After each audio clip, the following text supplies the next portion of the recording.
D.Y. Chandrachud takes oath as 50th Chief Justice of India, says serving ordinary citizen is priority. Union Minister of Road Transport and Highways Nitin Gadkari reviews the progress of national highway projects in Assam.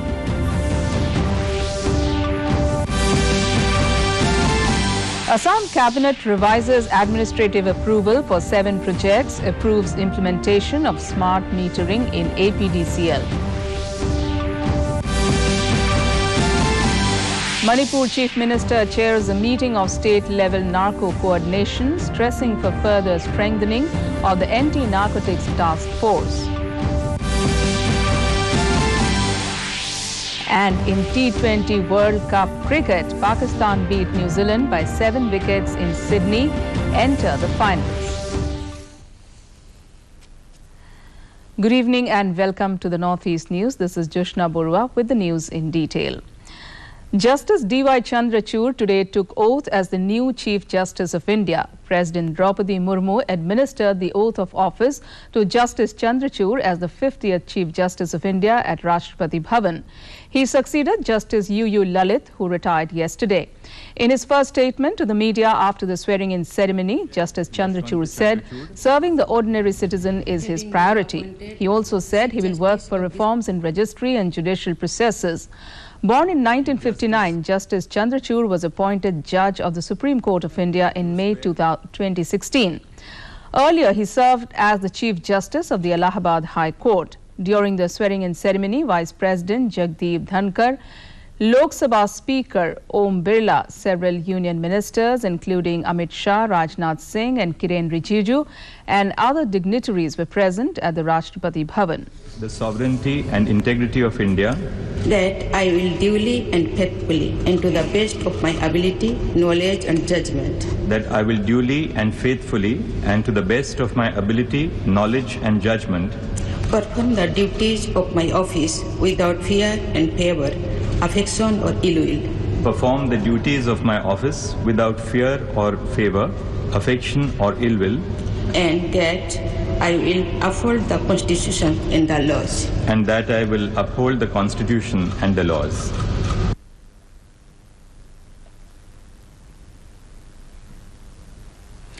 Lok Sabha Speaker Om Birla has said that the main aim of RTI is to empower citizens, bring transparency, get the system rid of corruption and take democracy to the hands of people in the true sense.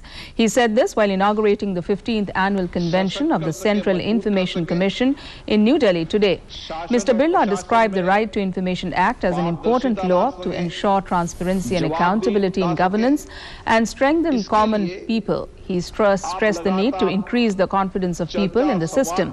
Mr. Birla added that one should not bother if the number of grievances are high, as it shows that people have active participation and faith in the governance. जो सूचना मांग रहा है उसको ठीक समय पर सूचना उपलब्ध हो जाए और इसका मूल लक्ष्य था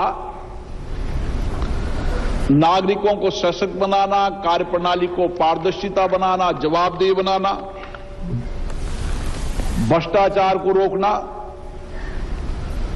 और लोकतंत्र सही मायने में जनता के हाथों में हो, इसके लिए आज भी ये कानून प्रभावी है. Union Home Minister Amit Shah is holding a day-long interaction with officials of the Intelligence Bureau in New Delhi. Official sources said the issues that will be discussed at the meeting are left-wing extremism, counter-terrorism, border issues, cybersecurity and technological upgradation, among others. This is part of the series of meetings that Mr. Shah has been holding with officials of security agencies and the police from across the country. Recently, he held a Chintan Shivir in Haryana with home ministers, officials and police officials of states.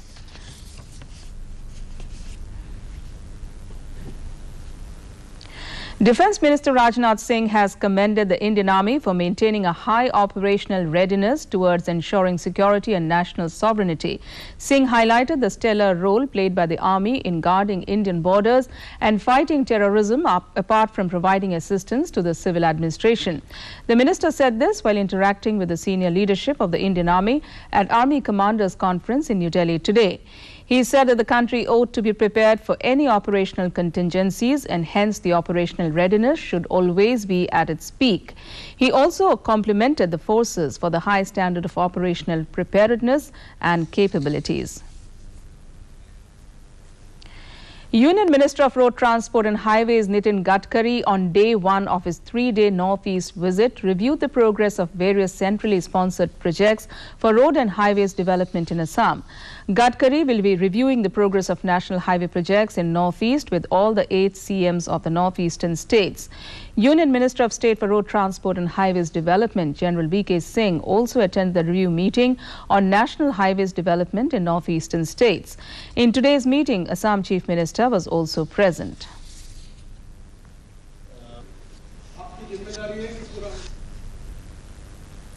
Assam government has taken several initiatives to preserve and promote the legacy of Srimanta Shankardev, who had enriched the state with his immense contribution in the field of spiritualism, culture and literature.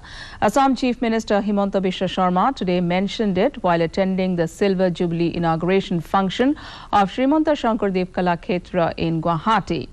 He further stated that Saint Srimanta Shankardeva was the one who tried to unify Greater Assam along with the mainland of India during his period with the medium of culture. The Chief Minister also mentioned that this is the time to protect the diverse ethnic cultures and traditions of the state that are being overshadowed by the migrated Western culture over the period of time. বিগত বছৰবোৰত ৰাজ্যৰ বাৰেবহনীয়া কলা সংস্কৃতিৰ প্ৰচাৰ আৰু প্ৰসাৰৰ দিশত শ্ৰীমন্ত শংকৰদেৱ কলাক্ষেত্ৰই বহু উল্লেখযোগ্য বৰঙণি আগবঢ়াই আহিছে। সময়ে সময়ে বিভিন্ন জনগোষ্ঠীয় সমাৰোহৰ আয়োজনেৰে অঞ্চলটোৰ কৃষ্টি সংস্কৃতিৰ সৈতে স্থানীয় জনসাধাৰণৰ লগত দেশী বিদেশী পৰ্যটকসকলক পৰিচিত কৰাত কলাক্ষেত্ৰই প্ৰশংসনীয় ভূমিকা ল'বলৈ সক্ষম হৈছে। শ্ৰীমন্ত শংকৰদেৱ আন্তৰ্জাতিক মহোৎসৱ আয়োজনৰ উপৰিও মহাপুৰুষ শ্ৰীমন্ত শংকৰদেৱৰ প্ৰথম নাট চীন যাত্ৰাৰ বিষয়ে গুৰুজনাৰ চৰিত পুথিত প্ৰাপ্ত সমল আৰু তথ্য অনুসৰি পৰীক্ষামূলক নাট্যৰূপ মঞ্চস্থ কৰা, কেলিগোপাল নাটৰ ইংৰাজী অনুবাদেৰে আমেৰিকাৰ পৰা অহা শিল্পীৰ দ্বাৰা পৰিৱেশন কৰোৱা, ৰুক্মিণী হৰণ নাট গুজৰাটী ভাষাৰ অনুদানেৰে পৰিৱেশন কৰোৱা, ফৰাচী ভাষাৰ অনুবাদেৰে মহাপুৰুষজনাৰ পাৰিজাত হৰণ নাট, স্পেনিছ ভাষাত ৰাম বিজয় নাটৰ প্ৰশিক্ষণ আৰু পৰিৱেশন, গুৰুজনাৰ কালজয়ী সৃষ্টিৰাজিক বিশ্ব দৰবাৰলৈ লৈ যোৱাৰ ক্ষেত্ৰত শ্ৰীমন্ত শংকৰদেৱ কলাক্ষেত্ৰই লোৱা কেতবোৰ। Assam Cabinet today revised administrative approval for 7 projects and utilization of saved fund of Rs 56.76 crore available with AEGCL out of Trade Development Fund for completion of 3 ongoing projects under the scheme. The Cabinet says it will improve power scenario in South Salmara, Borpeta and Bongaigaon districts and benefit around 30 lakh consumers. The Cabinet also gave approval to the implementation of smart metering in APDCL under revamped distribution sector scheme. The project will be completed by 31st March 2025 with an estimated cost of 4,536.79 crore. Assam Cabinet Minister Piyush Hazarika briefed media about decisions of today's State Cabinet meeting. অনুমোদন দিছে smart মিটারে বেছিকৈ পয়সা বিল আহে বুলি কোৱা যায় তেনেকুৱা কিছুমান কমপ্লেইন থাকে তেনেকুৱা যদি কমপ্লেইন নাহে এঘৰ মানুহত এক মাহলৈ দুটা মিটাৰ থাকিব পুৰণা আমাৰ মিটাৰটো থাকিব আৰু স্মার্ট মিটাৰটো থাকিব যদি এক মাহলৈকে একো কমপ্লেইন নাহে পুৰণা মিটাৰটো উঠাই দিয়া যাব আৰু স্মার্ট মিটাৰটো পাৰ্মানেন্ট কৰা হ'ব তিনিটা গ্ৰিড বনোৱাৰ কাৰণে 56.76 কোটি টকাৰ অনুমোদন দিছে এটা হৈছে হাতচিঙিমাৰীত এটা হৈছে সালাকাটিত আৰু এটা হৈছে Barpeta Manipur Chief Minister N. Biren Singh today chaired a meeting of state-level narco coordination. The Chief Minister stressed on further strengthening of the Anti-Narcotics Task Force, DLEAS, forensic training capacities, assistance to narcotics control scheme by forming multi-level committees, etc. Last year, Centre had instructed the N. Biren Singh-led government to take necessary action over the impending drug menace in the state. After Centre's instruction, Manipur government has stepped up measures to counter the drug menace. Meghalaya Chief Minister Conrad Sangma today inaugurated the temporary block office of the new Ramrai CNRD block. Sangma said that with the blessing of the new Ramrai CNRD block, the grassroots people receive the financial assistance through Meghalaya's biggest farmers' welfare program, Focus. The Chief Minister distributed cheques worth Rs 13.65 lakhs to 273 farmer-producer groups. Later, the Chief Minister interacted with his party colleagues. In the first semi-final of the ICC T20 Cricket World Cup at Sydney, Pakistan defeated New Zealand by 7 wickets. Earlier, after winning the toss, New Zealand elected to bat and set a target of 152 runs for Pakistan. The Kiwis scored 151 runs with a loss of 4 wickets in the stipulated overs. Daryl Mitchell, 53, and Kane Williamson, 46, were the top scorers for New Zealand. For Pakistan, Shaheen Afridi took 2 wickets, while Mohammad Nawaz claimed 1 wicket. India will lock horns with England in Adelaide tomorrow in the second semi-final. The match will start at 1:30 p.m. IST. The final will be played on Sunday in Melbourne. India secured the top spot in Group 2 after a win over Zimbabwe in the final league match in Melbourne on Sunday. Chief Minister Conrad K. Sangma said that Meghalaya will be hosting the Northeast Olympic Games 2022 after a long gap. The Northeast Olympic Games will be held between November 10th to 16th. Talking to reporters, Sangma said that this will be the second time that the state will be holding this game. According to the CM, the Northeast has a large number of athletes who are longing for these kind of sporting events.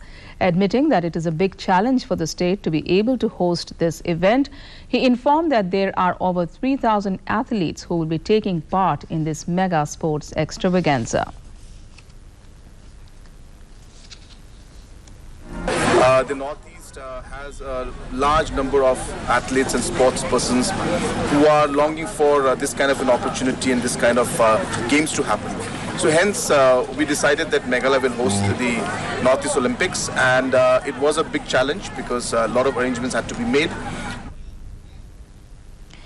Deputy Chief Minister Ton Luya inaugurated PUM 2022, an innovation competition and exhibition fair at the Government Industrial Training Institute complex, Aizawl, today. The 3-day innovation fair, organized by the Labour Employment, Skill Development and Entrepreneurship Department, aims at bolstering innovative ideas and craftsmanship under the theme Youth Skills for a Better Tomorrow. Addressing the gathering, the Deputy Chief Minister Ton Luya said that the government of Mizoram, in line with the central government, recognizes that skill development is the key to development, and therefore the state government is working towards developing innovative ideas, skills and craftsmanship of the youth. To end the news, the main points once again. Justice D.Y. Chandrachud takes oath as 50th Chief Justice of India, says serving ordinary citizen is priority. Union Minister of Road Transport and Highways Nitin Gadkari reviews the progress of national highway projects in Assam.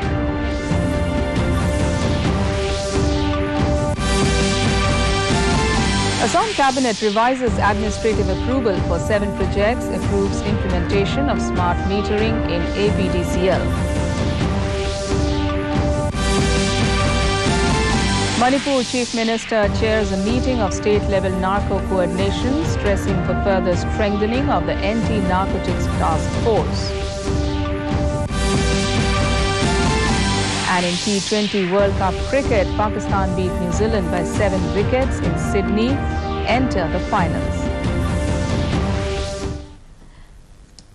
And that's all in this bulletin. Thanks for watching. Namaskar.